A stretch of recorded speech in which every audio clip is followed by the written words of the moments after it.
Bab 1. Nih, kata laki-laki berkumis melintang itu dengan suara kasar. Berikan sama dia, aku harus terima jawaban hari ini juga. Kalingundil, kau dengar, orang yang bernama Kalingundil mengangguk. Diambilnya surat yang disodorkan. Kalau dia banyak bacot, kata laki-laki berkumis melintang itu pula, bikin beres saja. Berangkat sekarang, jika perlu bawa saksoko. Kalingundil berdiri dan meninggalkan ruangan itu. Dan bila Kalingundil baru saja lenyap di balik pintu maka menggerendenglah Suranyali, laki-laki yang berkumis tebal itu. Betul-betul perempuan laknat, perempuan haram jadah. Dibulatkannya tinju kanannya dan dipukulkannya meja kayu jati di hadapannya. Brak, papan meja pecah. Keempat kaki meja amblas sampai 3 senti ke dalam lanci Ubin dan Ubin sendiri retak-retak. Kemudian dia berdiri, tubuhnya menggeletar oleh amarah yang hampir tak bisa dikendalikannya lagi. Dan mulutnya terbuka kembali. Dia memaki-maki seorang diri. Perempuan keblinger, ditinggal 1 tahun tahu-tahu kawin. Bunting dan punya anak malah. Keparat, Suranyali berdiri dengan nafas menghempas-hempas di muka jendela lalu dia melangkah ke meja lain yang juga terdapat di ruangan itu. Dari dalam sebuah kendi diteguknya air putih dingin.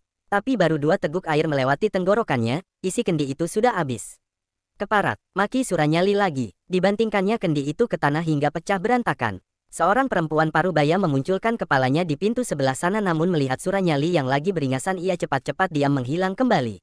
Akhirnya, Suranyali letih sendiri memaki-maki dan marah-marah. Seperti itu, dibantingkannya badannya ke sebuah kursi. Dan kini terasa olehnya betapa letih badannya. Lujeng, teriak Suranyali. Perempuan separuh baya yang tadi memunculkan diri di pintu masuk bergegas. Ya, Denmas Sura, kau juga keparat. Damprat Suranyali pada perempuan itu. Ludahnya menyemprot dan Wilujeng tak berani menyeka ludah yang membasahi mukanya. Sudah berapa kali aku bilang, jangan panggil aku dengan nama itu.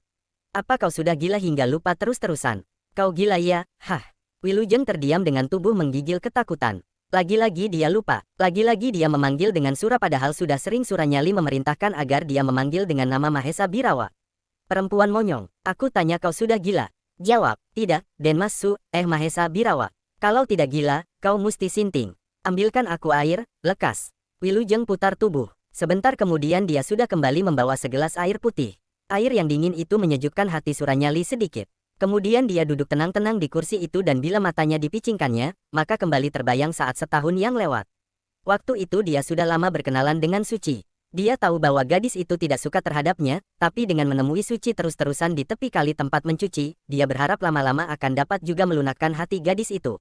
Memang akhirnya Suci mau juga bicara-bicara melayani Suranyali, tapi ini bukanlah karena dia suka terhadap Sura melainkan karena kasihan belaka. Tapi celakanya Suranyali salah tafsir. Dia menduga bahwa kini Suci sudah terpikat kepadanya. Satu ketika Sura dipanggil oleh seorang sakti di Gunung Lawu. Sebelum pergi, Sura menemui Suci dan berkata, Suci, aku akan pergi ke Gunung Lawu. Mungkin 1 tahun lagi aku baru kembali. Kuharap kau mau menunggu dengan sabar. Jika aku kembali, aku akan mengawini kau. Tapi Kang Mas Sura, Suci menghentikan kata-katanya karena saat itu dilihatnya Suranyali melangkah ke hadapannya dan mengulurkan tangan untuk memeluknya. Suci mundur. Jangan, Kang Mas. Nanti kelihatan orang. Kemudian Suranyali pergi tanpa ada lagi kesempatan bagi Suci untuk menerangkan bahwa dia tidak suka laki-laki itu, bahwa dia menolak lamaran tadi. Dan dalam kepergian Suranyali itu maka Suci kemudian kawin dengan Ranaweleng seorang pemuda yang dicintainya dan juga mencintainya. Bagi Suci perkawinannya dengan Ranaweleng itu sama sekali bukan pengkhianatan atas diri Suranyali karena memang dia tidak mencintai Suranyali dan juga tak pernah menyatakan cintanya. Demikianlah, bila hari itu Suranyali kembali dari perjalanannya maka kabar yang pertama yang didengarnya, yang begitu menyentakkan darah amarahnya ialah bahwa Suci telah kawin dengan Ranaweleng. Kedua suami istri itu bahkan sudah mempunyai seorang anak laki-laki. Kehidupan mereka meski sederhana tapi bahagia dan kini Ranaweleng sudah menjadi kepala kampung Jatiwalu. Jika Suranyali seorang manusia punya muka dan punya harga diri, sebenarnya mengetahui perkawinan Suci itu dia mesti bersikap mundur karena adalah memalukan sekali bila dia terus-terusan menginginkan Suci, sedang Suci tidak mencintainya apalagi kini sudah bersuami dan beranak pula.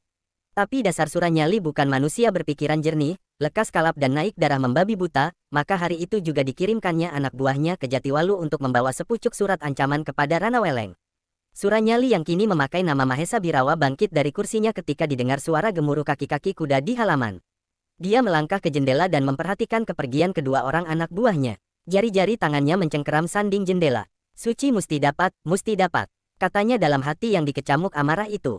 Kalau tidak, Mahesa Birawa tak meneruskan kata-katanya. Sebagai gantinya tangan kirinya bergerak memukul dinding jendela. Dan kayu sanding itu pecah berantakan.